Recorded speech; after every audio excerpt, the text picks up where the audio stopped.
What if a prayer could sour the well?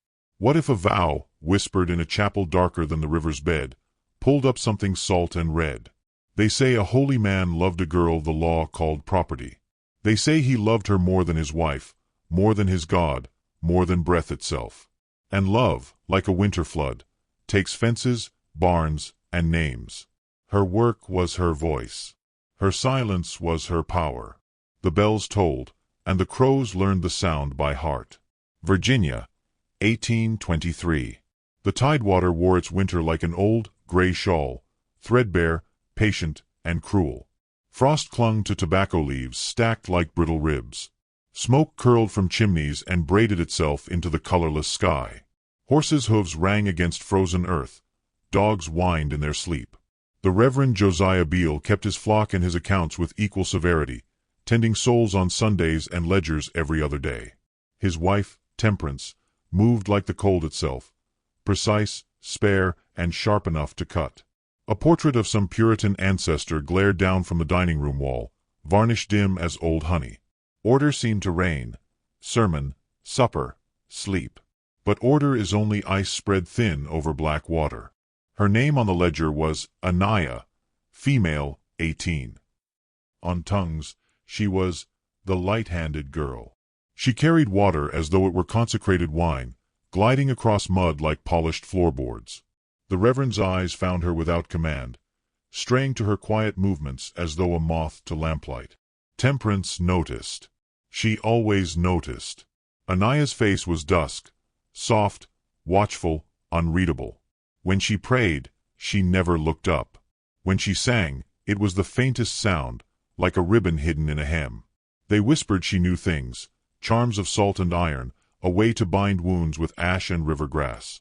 She left signs no one understood, knotted strings buried at doorsteps, bowls of water left beneath cracked windows, candles pinched out with wet fingers. Her work was her voice. Her silence was her power. The first trouble came quietly. A boy coughed blood into the snow, red startling as winter berries. The doctor called it catarrh, nothing more. A mare refused water, then broke her leg in a field with no hole. During a sermon, the Bible leapt from the pulpit as though nudged by an impatient hand. Temperance woke one night to see a figure at her bed's foot. Only a dress on a chair, she told herself, though the lace trembled without wind. In the cellar, milk soured while the air ran oddly warm. The overseer's shadow stretched long on days the sun hid. The Reverend fasted for clarity, yet hunger brought visions.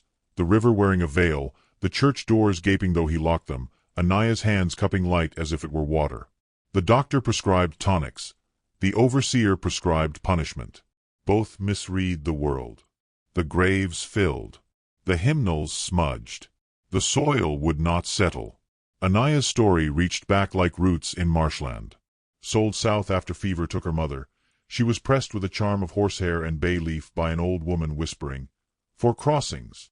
At a former plantation, a child fell into a mill race and lived, coughing river for days. They said Anaya's hands drew him back, that the water obeyed her. She never confessed, never denied. Along the tidewater, stories clung like fog, witches praying in mud, saints walking across it. Anaya kept a stitched notebook no one had seen.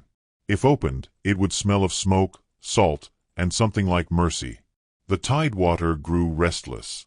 A deacon's daughter walked in her sleep, muttering verses backward. The mare rotted, then the doctor followed, dead without cause, still as a snuffed flame.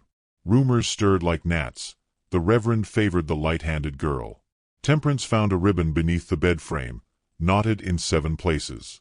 She said nothing, only began sleeping with a Bible pressed against her chest like armor. In the church ledger, Anaya's name dissolved, as if ink itself had recoiled. "Who meddles with God's arithmetic?" the deacons grumbled. Near the smokehouse, the overseer uncovered a clay jar of river mud and bent nails. He accused. The Reverend forbade the whip, his first open defiance. Winter tightened its grip. The river swelled. The church bell cracked and began to sing without touch. One night, lanterns guttered in the quarters, shadows trembling across log walls. The Reverend was seen entering at midnight. His boots left tracks. But the next morning, no one saw him leave. By dawn, the bell rang itself. All doors hung open to gray light. Temperance followed footprints across the yard, bare feet, small, beside boots that staggered as if drunk on a vow. The tracks led to the riverbank, where reeds bent as if remembering a name. They found the Reverend's coat snagged on a cypress root, cuff-heavy with river silt. No body, only the smell of iron and winter. Anaya stood ankle-deep, dress wet, hair loose, face unreadable as ever. "Did you see him?" Temperance asked, voice rough as the frost. Anaya's answer was a low thread. "He went where vows go when they break." The river drifted past like an animal too tired to hunt. Temperance stared at the water and imagined it swallowing a confession whole. Anaya did not look away. "He asked me to run," she said. "I said no." "Why?" "Because the river listens when men lie to women." The county gathered fast, deacons muttering, the overseer's jaw tight, neighbors arriving in cautious pairs to see whether grief looked different on the righteous. A circuit preacher claimed the pulpit by noon and declared that sorceries of kitchen and hearth had wooed a godly man to ruin. He warned against women who kept notebooks stitched from scraps. Attendance rose for a single fevered week and then thinned like hair under a widow's comb. People feared anything stitched. Temperance kept the house standing with sales and stubbornness. She hawked china, a prayer bench, 2 silver spoons with initials half erased. The portrait cracked along the ancestor's mouth, a patient smile opening where none had been. At night she slept with a Bible on her chest like armor, dreaming of boots walking away and water closing with a satisfied sigh. By day she watched Anaya move through rooms like dusk, quiet enough to be mistaken for weather. Each time the girl passed a window, light changed on the floorboards as though obeying a private clock. Temperance had loved her husband as one learns to love a plain hymn, useful, obedient, inherited. Now jealousy arrived like an organ note, full, shaking, impossible to ignore. Anaya continued her rituals because routines tethered fear. She buried a knotted string at the threshold and placed a bowl of water beneath the cracked parlor window. She pinched candles out with wet fingers so flame would not gossip. In the kitchen she whispered a tune to the kettle until steam rose as gently as a blessing. She would not speak of the night the Reverend came to the quarters. If pressed, she only said that a promise had opened its mouth and shown teeth. On the 13th day, the river returned a treasure. A boy found the Reverend's Bible lodged in reeds, its pages furred and pleated like gills. Inside, a verse was underlined twice in an unsteady hand. "Love is strong as death. Jealousy is as cruel as the grave." No one could swear whose hand had pressed the nib. Temperance traced the lines until the paper stripped under her touch. She looked up and caught Anaya watching from the doorway, eyes dark as floodwater under stars. Between them lay a silence like a frozen pond, sheer, glossy, and one step from breaking. A week later, the ledger faltered again. A square where Anaya's name had once stood opened into clean absence, a bright wound of erased ink. The deacons came with questions sharpened to points. Temperance said nothing, because accusation is a bridge built toward a truth one may not survive.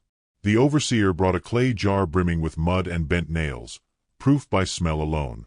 Anaya lifted the lid and poured the muck into the yard. The mud glittered as if a storm had been ground to paste.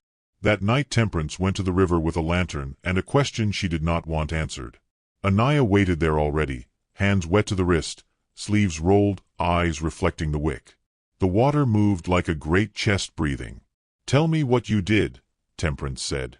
"I told the river the truth," Anaya replied. "About him. About promises that bruise. About vows that call themselves mercy."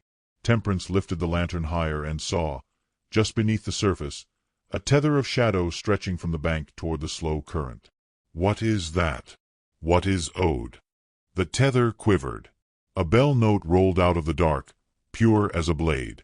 Temperance stepped onto the slick rock and the river rose, gripping her ankle, cold, insistent, a hand that wanted an answer. The lantern pitched, sparks hissed and died. Anaya pressed her palm to the water. The hold loosened, in mercy but in recognition. Temperance staggered back, breath, as her reflection broke and reformed into his. It mouthed one word she could not deny. "Owed." Which city are you watching our video from?